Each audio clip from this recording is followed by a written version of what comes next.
¿Qué tal amigos? ¿Cómo están? Yo soy Sergio Zeta, les saludo con gusto en esta nueva etapa de su canal 360 TV.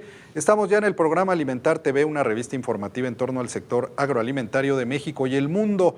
Y en este programa le tendré información relevante, reportajes, entrevistas, historias de éxito y mucho más de este sector de nuestra economía. Hay que recordar que día con día millones de mexicanos que viven y trabajan en el campo se levantan a dar su mayor esfuerzo para llevar los productos de la tierra y el mar hasta nuestras mesas. Se trata en este espacio de nutrir nuestro ánimo con buenas noticias de lo que ocurre aquí en nuestro país. Y hoy le hemos preparado un programa muy interesante.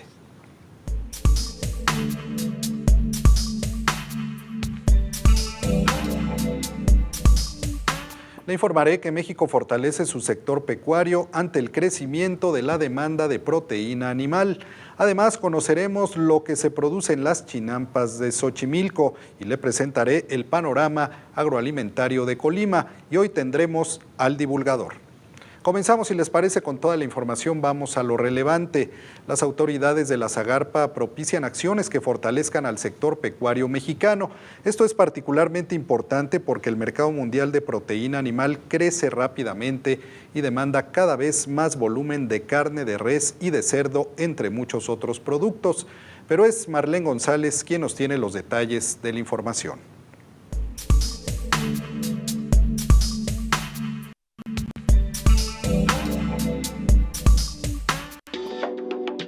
La Secretaría de Agricultura, Ganadería, Desarrollo Rural, Pesca y Alimentación informó que se fortalecerá el sector pecuario nacional, ya que se estima que en próximos años el mercado mundial de proteína animal demandará alrededor de 60 millones de toneladas de carne de bovino, cerdo y pollo. En ese sentido, el Gobierno de la República ha sido un facilitador con el impulso de mejores reglas de operación y componentes, que fomentan la producción, refuerzan la sanidad y amplían las oportunidades en el mercado nacional e internacional. La Secretaría informó que, derivado de un trabajo coordinado de los 3 niveles de gobierno y los productores, en 2013 nuestro país exportó más de 150,000 toneladas de carne de res, 85,000 toneladas de cerdo y 1 millón de becerros. Esto representó un valor comercial de 1.600 millones de dólares. Lo anterior fue dado a conocer en el 22º Encuentro Nacional de Ganaderos Lecheros. Este foro, que tuvo lugar la semana pasada en la ciudad de Torreón, Coahuila, reunió más de 2,000 productores pecuarios del país, además de investigadores, agroempresarios y representantes de organismos internacionales del sector agropecuario. Para Alimentar TV, Marlene González. Le tengo más información relevante de lo que ocurre en el sector agroalimentario de México y el mundo. Vamos a las breves.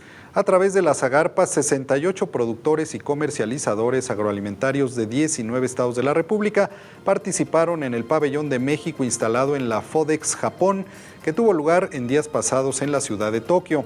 En ese lugar ofertaron productos como carne de cerdo, aguacate, aceite de ajonjolí y mango y reportaron ventas inmediatas a corto y mediano plazos por un total de $82,700,000. La Zagarpa puso en marcha un plan de manejo pesquero para la langosta espinosa en la península de Yucatán, lo que contribuirá en el aprovechamiento sustentable de dicha especie y en la conservación de esta pesquería. Este programa incluye capacitación para el manejo y comercialización del producto y beneficiará a más de 1,500 familias de pescadores de la región, cuya actividad principal es la captura de este crustáceo. Investigadores de la Universidad Estatal de Luisiana, allá en Estados Unidos, descubrieron que el chocolate negro reduce el riesgo de infarto, ya que los componentes de este alimento disminuyen la inflamación del tejido cardiovascular. Los resultados de dicho trabajo fueron presentados en el más reciente encuentro de la Sociedad Americana de Química, que se celebró en la ciudad de Dallas. Y por primera vez, la Agencia de Servicios a la Comercialización y Desarrollo de Mercados Agropecuarios, ACERCA, instaló un pabellón mexicano en la Expo Alimentar que se desarrolló en Ecuador. Se trata de un encuentro especializado que busca posicionarse como uno de los más importantes a nivel internacional. En el mismo participaron 10 agroempresas mexicanas de Chihuahua, Distrito Federal, Estado de México, Jalisco, Sinaloa y Veracruz. Vamos, si les parece, una pausa y regresamos con más información de interés para todos ustedes aquí en Alimentar TV a través de la pantalla del canal 360 TV. Ya volvemos.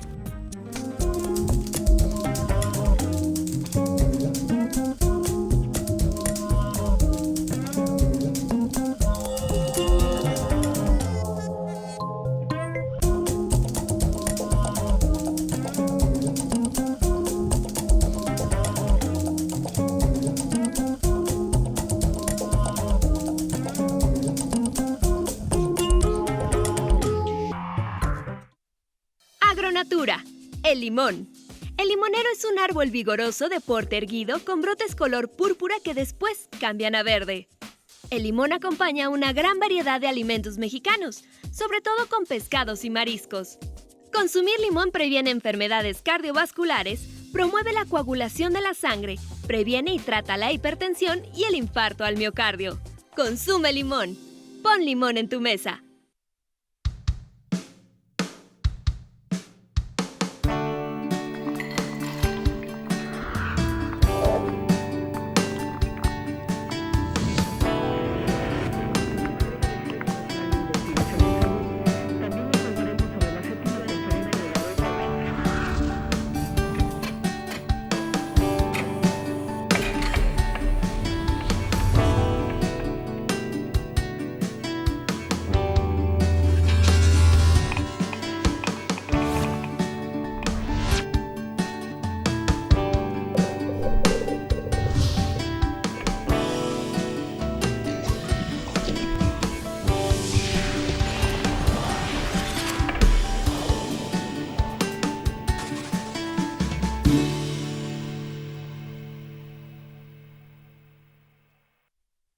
Agronatura, el melón.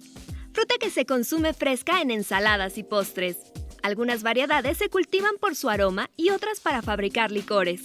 El melón es un cultivo de climas cálidos, que se cosecha por su grado de madurez. Aporta vitamina A, lo que ayuda a mejorar la piel. Contiene antioxidantes que previenen el cáncer y enfermedades cardiovasculares. Si la cáscara es de color amarillo claro, significa que ha llegado a su plena madurez y está listo para comerse. Consume melón.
Qué bueno que siguen con nosotros aquí en Alimentar TV. En este programa le tenemos las historias de los hombres y las mujeres que día a día trabajan para generar los alimentos que llenan puestos y anaqueles de mercados y tiendas y que luego son llevados hasta nuestras mesas. Y hoy conoceremos el Centro de Acopio de Escamoles y Chinicuiles, ubicado en la localidad de Pocitos, en el municipio de Charcas, en el estado de San Luis Potosí. Los escamoles son larvas de hormigas comestibles y se les considera el caviar mexicano. Son un alimento de origen prehispánico de alto valor nutritivo, en tanto que los chinicuiles son larvas de gusano rojo que se desarrollan en el maguey.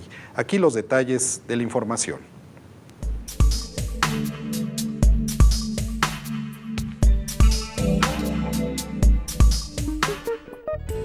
Los escamoles son un platillo muy cotizado por los conocedores. Lo mismo sucede con los chinicuiles o gusanos rojos de maguey. La verdad es que independientemente de la delicia o no del sabor, pocos nos imaginamos qué hay detrás de estos platillos, en verdad exóticos. En nuestro reciente viaje a San Luis Potosí, tuvimos la oportunidad de conocer la comunidad de Pocitos, en el municipio de Charcas.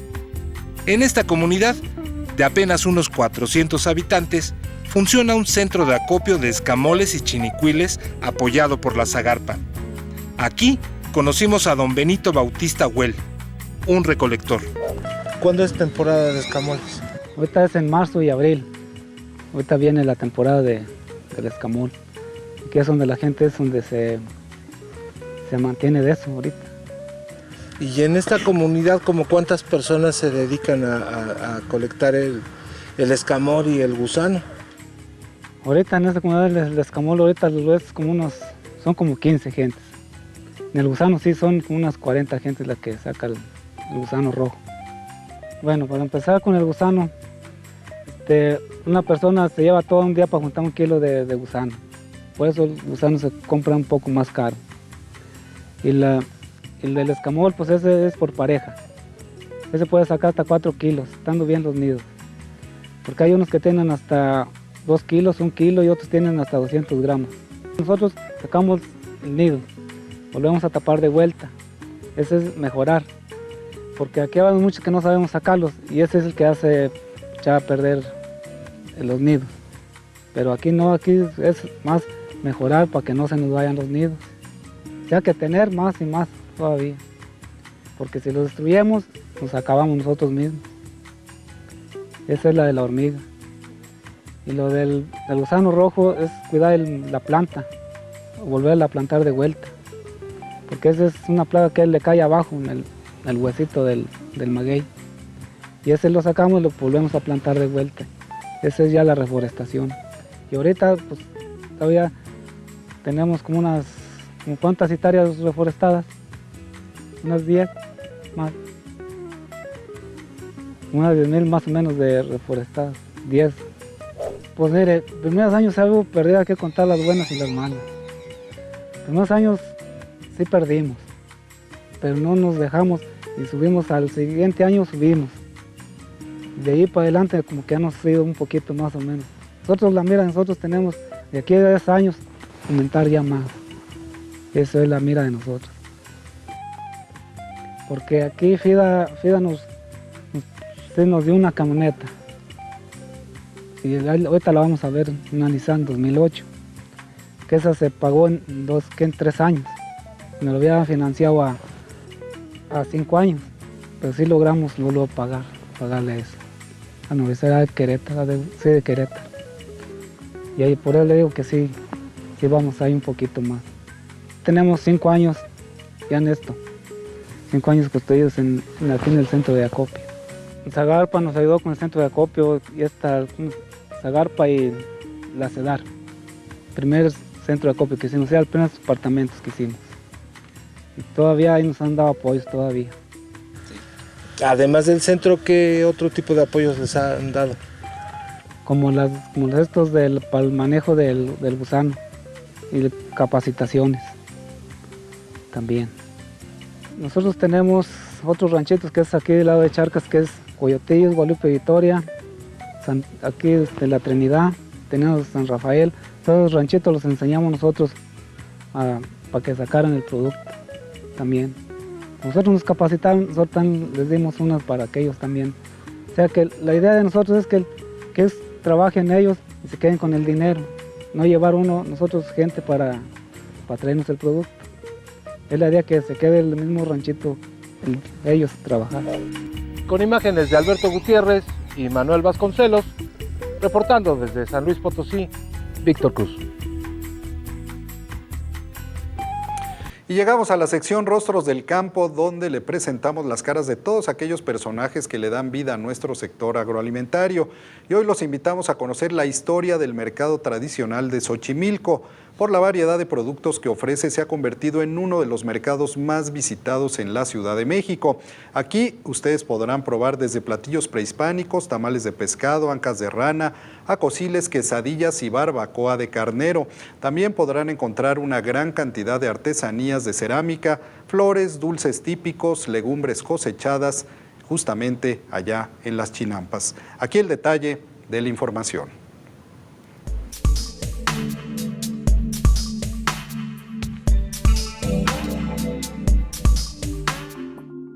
Muchos años antes de que la Ciudad de México fuese la mancha de concreto y asfalto que es el día de hoy, por estos canales, estas calles, se movilizaban cientos de toneladas de mercancías que alimentaban a lo que entonces era aquella gran Ciudad de México.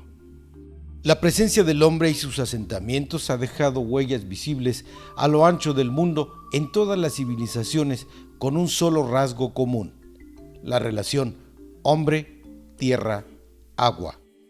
En el México precolombino y en particular en Xochimilco, esta ecuación ha dado pervivencia, razón y cultura en una extraordinaria forma de cultivo que perdura hasta nuestros días, la chinampa. Islotes de dimensión variable creados por el hombre a partir de rellenos y cultivos que lo mismo crean la raigambre que da permanencia a la tierra u ofrece una alternativa alimentaria a los pobladores de una zona lacustre donde florece prácticamente cualquier cosa que se siembre. La chinampa es un peculiar sistema de cultivo que no se conoce en ninguna otra parte del mundo. Estamos en la zona chinampera de San Gregorio Atlapulco, en la delegación Xochimilco. Esta zona, considerada como Patrimonio Cultural de la Humanidad, se asigna precisamente esta denominación por el trabajo, la cultura chinampera que ustedes pueden contemplar. Estos pequeños islotes rodeados de agua, por medio de canales, que nos dan una producción hortícola y de flores prácticamente todo el año. Aquí la trabajamos todo el año, incluso vamos haciendo rotación de cultivos. Todo el año estamos sacando producción. Incluso yo todo el año saco producción para llevarlas al mercado.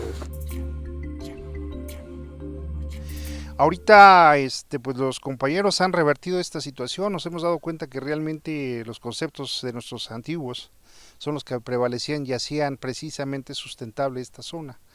Y actualmente pues estamos tratando de rescatar toda esa tradición, todo ese bagaje cultural en la zona chinampera. Hay compañeros dedicados 100% a esta actividad y su trabajo se está enfocando a recuperar este tipo de cultura conjuntamente con pequeños avances tecnológicos, como lo están viendo, que son las mallas sombras, que son los microtúneles, que en un momento han podido atenuar los impactos climáticos que también ya son muy marcados por el cambio climático, y pues de una u otra manera están haciendo subsistir la actividad chinampera aquí en el Distrito Federal. Una tradición que nos define como pueblo que produce lo que consume. La conjunción de chinampas y canales fue por siglos una fórmula que llevó alimento a los pobladores de aquel gran imperio que encontraron los españoles, y no son pocos los adultos mayores que recuerdan con cierta melancolía episodios vividos o contados de otros tiempos.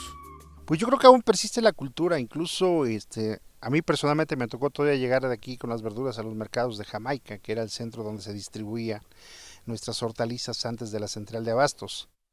Tenemos mercados como el mismo de Xochimilco, actualmente en las tardes puede encontrar una gran cantidad de productos frescos, de buena calidad, y que incluso los que conocen de esto en la gastronomía, como la gente de Ricardo Olvera del Puyol, el restaurante de los 17 más famosos del mundo, hace sus compras y adquiere sus productos en Xochimilco.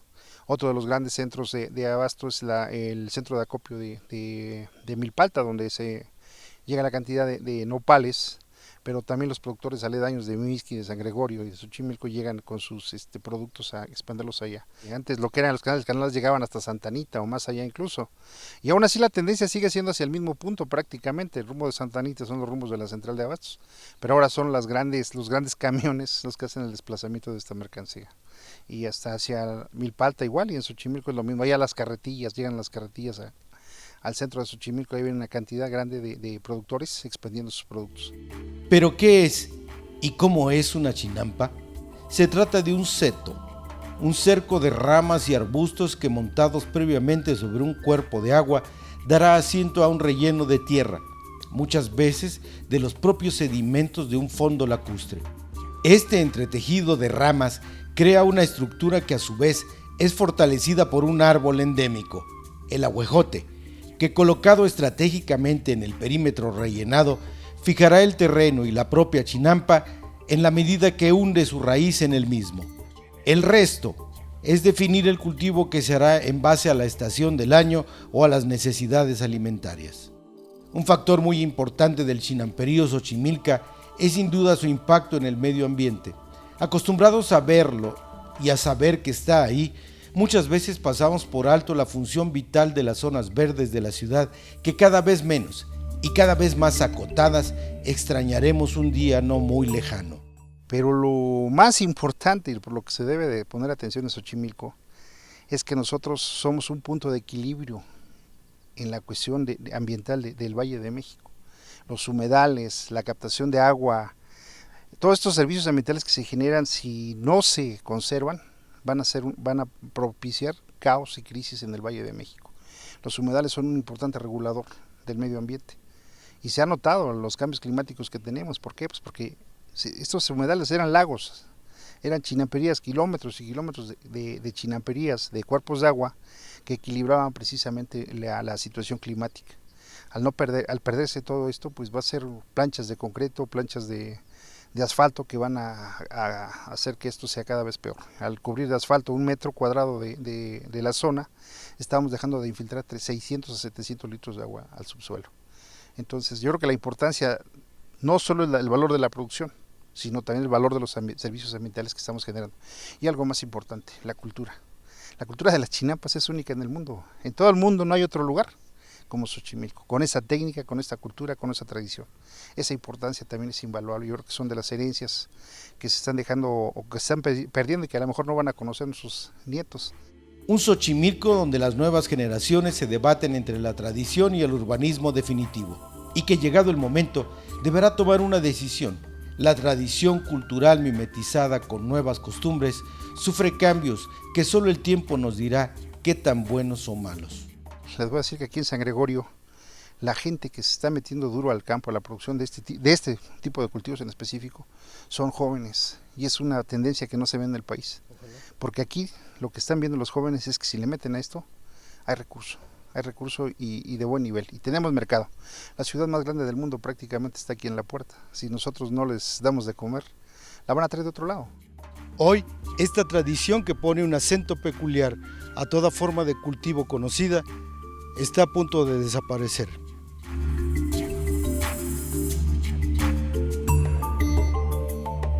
En los tradicionales canales de Xochimilco, Alejandro Cortés, reportero, Raiza Serrano y Gerardo Cruz en la imagen 360.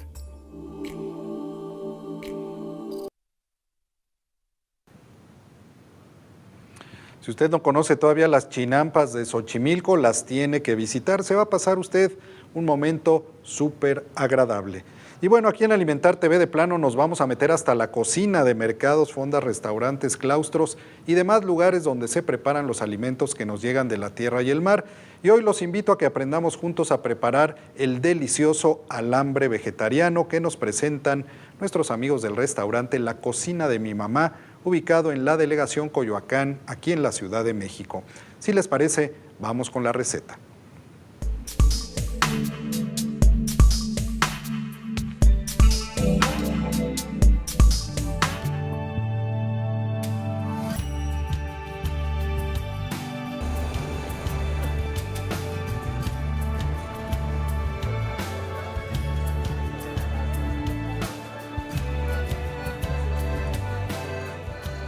Hola, ¿qué tal? Mi nombre es Adriana y estamos en la cocina de mi mamá. Vamos a realizar la receta del alambre vegetariano.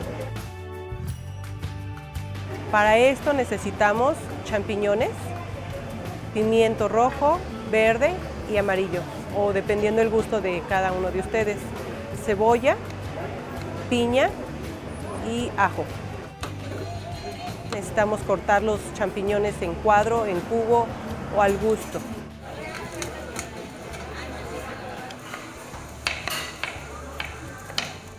La cebolla y el pimiento se cortan en cuadros o en cubos, como ustedes quieran. También puede ser en julianas. Se juntan y posteriormente pasamos a la plancha para poderlo sofreír todo junto para que pongamos los champiñones al último.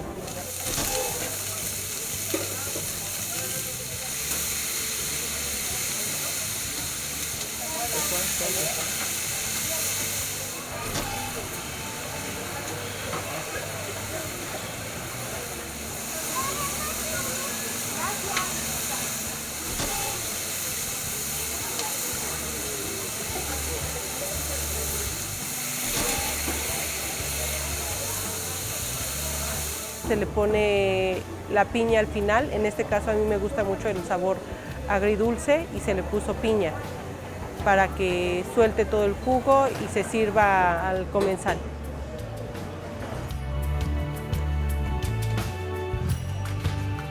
Bueno, estamos en la cocina de mi mamá para la atención a ustedes de 9 a 6 de la tarde en el mercado de Coyoacán.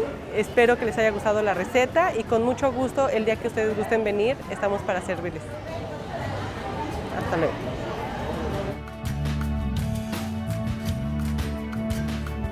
Y llegamos a la sección Panorama, donde recorremos nuestro gran país para conocer más sobre los productos de los distintos estados de la República y presentarles el panorama agroalimentario de entidades y regiones.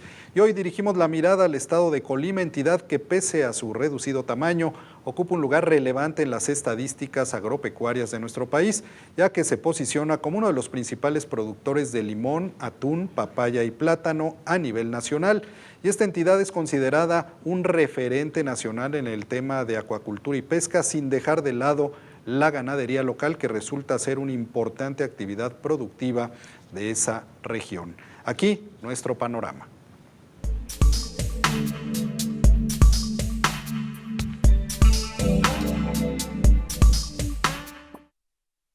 Nos encontramos en el estado de Colima, un estado con una actividad eminentemente agropecuaria, pese a su pequeña extensión territorial, donde los cultivos tradicionales conviven con los cultivos alternativos como zarzamora y arándano. De esto nos habló un poco el delegado de la Zagarpa en Colima, el señor Carlos Salazar. Colima es una entidad pequeña, es una entidad que tiene aproximadamente 570,000 hectáreas, de las cuales el 50% son cerriles y se aprovechan en el aspecto ganadero y en el aspecto de bosque silvícola. Está muy definido el estado, muy definido. La zona norte, que es la zona de temporal, está muy definida la producción de ganadería, la producción de caña, el cultivo del arroz y el cultivo del maíz. La zona centro y la zona de la costa del estado es la zona de riego, donde tenemos una gran variedad de cultivos. Pero Colima se ha caracterizado precisamente por sus cultivos en la zona tropical, en la zona que tenemos en la costa, donde tenemos el cultivo de limón, donde tenemos el cultivo del plátano, donde tenemos el cultivo del mango, donde tenemos el cultivo del tamarindo, la papaya o el papayo, los cultivos de hortalizas, donde se hacen plantaciones también de melones y de sandías, y tenemos una variedad de cultivos que son prácticamente cultivos frutales, que la mayor parte de estos cultivos son para exportación a los Estados Unidos de Norteamérica y a Canadá. Por lo tanto, Colima, a pesar de ser un estado tan pequeño, nos encontramos con microclimas muy especiales para poder producir diversos cultivos. Sin embargo, el campo colimense requiere de tecnificación y de desarrollo. De esto nos habla un poco el delegado de la Zagarpa de cómo llevará a cabo estas acciones para aumentar la producción en el estado. Yo me he comprometido precisamente con el señor secretario para que Colima pueda tener todos los programas que la Secretaría tiene a nivel nacional. Y dentro de los programas que más nos interesan a nosotros, a los productores del campo en Colima, es precisamente la tecnificación, en este caso de sus riegos, la tecnificación del campo, la tecnología de punta para poder lograr la mejor eficiencia y al mismo tiempo la mejor producción. Y esos programas existen precisamente en la Zagarpa. Este año tenemos ya en ventanillas aproximadamente 3.500 hectáreas de solicitudes de hectáreas de riego tecnificado. Ojalá y contemos con los recursos suficientes para poder apoyar a todos los productores, pero la mayor parte de nuestros cultivos están tecnificados. La mayor parte de los cultivos de zarzamora, de arándanos y de frambuesas son cultivos tecnificados. Vamos ahora por una etapa más. Vamos a ir por la etapa de la agricultura techada para el estado de Colima, para tratar precisamente de ser más eficientes con la agricultura techada, evitando problemas meteorológicos y problemas de plagas. El estado de Colima, junto con otros estados del país, participan en la Cruzada Nacional contra el Hambre. El delegado nos habla acerca de las acciones que se llevan a cabo para fomentar esta campaña. Bueno, la Cruzada contra el Hambre es un programa que instituyó el señor presidente de la República, el licenciado Enrique Peña Nieto, y que instruyó al señor secretario de Agricultura, y él nos instruyó a todos los delegados del país para que pudiéramos trabajar de una forma coordinada con el gobierno federal y con el gobierno estatal. Y cuando hablo del gobierno federal, en este caso te diría con las delegaciones federales, como sería el caso de Sedesol. Nosotros estamos trabajando en una forma conjunta para ver, en el caso muy específico del campo, hemos detectado aproximadamente 1,000 familias en extrema pobreza, y de las cuales nos estamos enfocando para poder dar orientación adecuada a través de las organizaciones que te estoy mencionando, a la misma ama de casa, para que podamos tener en alguna forma huertos familiares que puedan ayudar a lo que sería el autoconsumo de su alimentación, y que al mismo tiempo podamos acceder a los diferentes ciudadanos en extrema pobreza para que puedan llegar a todos los programas que tiene también DICONSA, en el caso de los 22 productos que DICONSA está manejando para los grupos de extrema pobreza. Sin duda alguna, el estado de Colima aún tiene mucho que ofrecer. El delegado nos comenta acerca de esto. ¿Cómo vamos a poder crecer? Vamos a crecer en la producción del campo en Colima, en todos los sectores donde podemos crecer y donde la vocación de la tierra nos permite incrementar ese cultivo. Hacia allá vamos, hacia allá vamos. Orientar y organizar a los productores. Vocación de la tierra, necesidades para poder crecer la producción.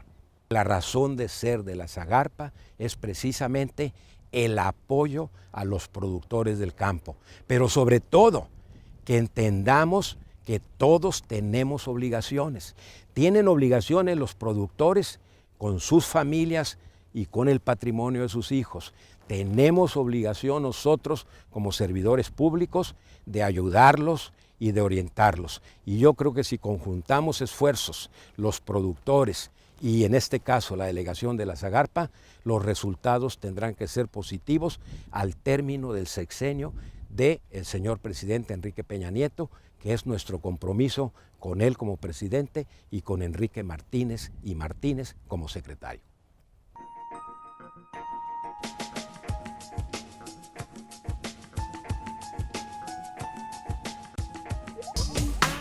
Bueno, y es momento de ir a la sección del divulgador. Vamos hasta el otro lado del estudio con nuestro amigo y compañero Alfredo Hernández Murillo. Adelante, Alfredo. Te saludo con gusto.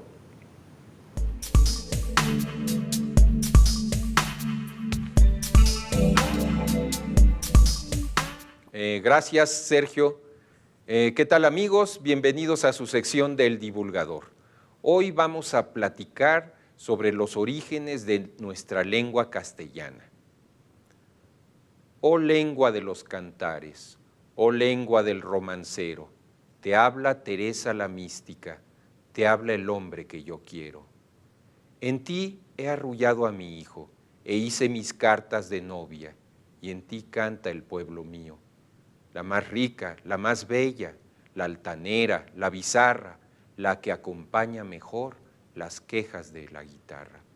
Lengua castellana mía, lengua de miel en el canto, de viento recio en la ofensa, de brisa suave en el llanto. Lengua de toda mi raza, habla de plata y cristal, ardiente como una llama, viva cual un manantial. Este poema que acabamos de escuchar es de Juana de Ibarboro, que es una escritora uruguaya, en este poema manifiesta el orgullo de los pueblos iberoamericanos por su lengua castellana. Nuestra lengua tiene un origen que algunas veces desconocemos. Este origen se remonta a la época del Imperio Romano en España, en la península ibérica. La dominación romana trajo consigo la imposición de la lengua latina. Sin embargo, al desmembrarse el Imperio Romano, inicia un largo proceso en el cual el latín vulgar se va a ir convirtiendo en la lengua que hoy conocemos, la lengua castellana. Fundamentalmente va a ser el dialecto románico castellano el que va, digamos, a extenderse más de los diversos dialectos que se fueron formando a partir del latín, el que va a extenderse más en España. Y hay un momento clave que es en el siglo XIII, cuando en el Reino de Castilla, teniendo como rey Alfonso X el Sabio, él decide que los principales escritos del reino se hagan en esta lengua románico-castellana. Y como tal, entonces, empieza a generalizarse y termina por ser la lengua oficial. Luego va a venir esta época en la cual, con la unificación de España, los reyes católicos Isabel y Fernando extienden todo el reino, sacando a los árabes de los territorios de España, pero logran también extender su lengua por todo el territorio de España. Y luego va a venir el siguiente momento, que es cuando España conquista América, principios del siglo XVI. La dominación va desde México, desde el actual México, hasta la Patagonia, hasta lo más sur del continente americano. Y en estas circunstancias es el español el que nuevamente se va a imponer. Claro está, aquí va a venir una muy interesante combinación con las lenguas locales, como el quechua, por ejemplo, el aymara o el náhuatl en el caso de México, y que van a tomar, el español va a tomar algunos vocablos, algunas palabras, y las va a incorporar a su propia lengua. De tal manera que cuando deja de ser esto una colonia de España y México se independiza, va a iniciar un nuevo proceso, que este proceso va a ser un proceso de unificación de la lengua, porque claro está, había pues sectores indígenas que tenían sus diferentes lenguas, el otomí, el náhuatl, el zapoteco, y estamos hablando de que la mitad de la población era indígena.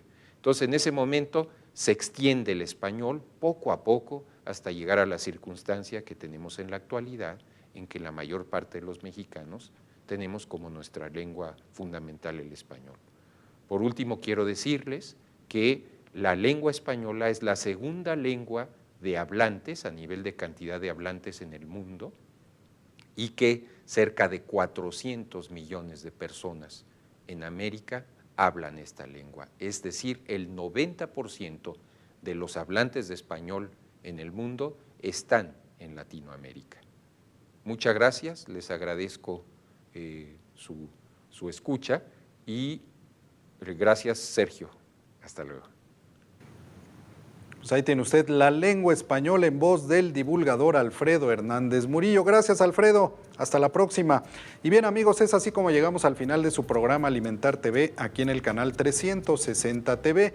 Aquí lo espero para compartir con todos ustedes la información más relevante que se genera en México y el mundo en materia de alimentos. Y este programa, usted lo sabe, tiene el objetivo de informarle, pero sobre todo de nutrir su ánimo de buenas noticias. Yo soy Sergio Uceta y los espero en el próximo programa de Alimentar TV. Mientras tanto, pásenla bien.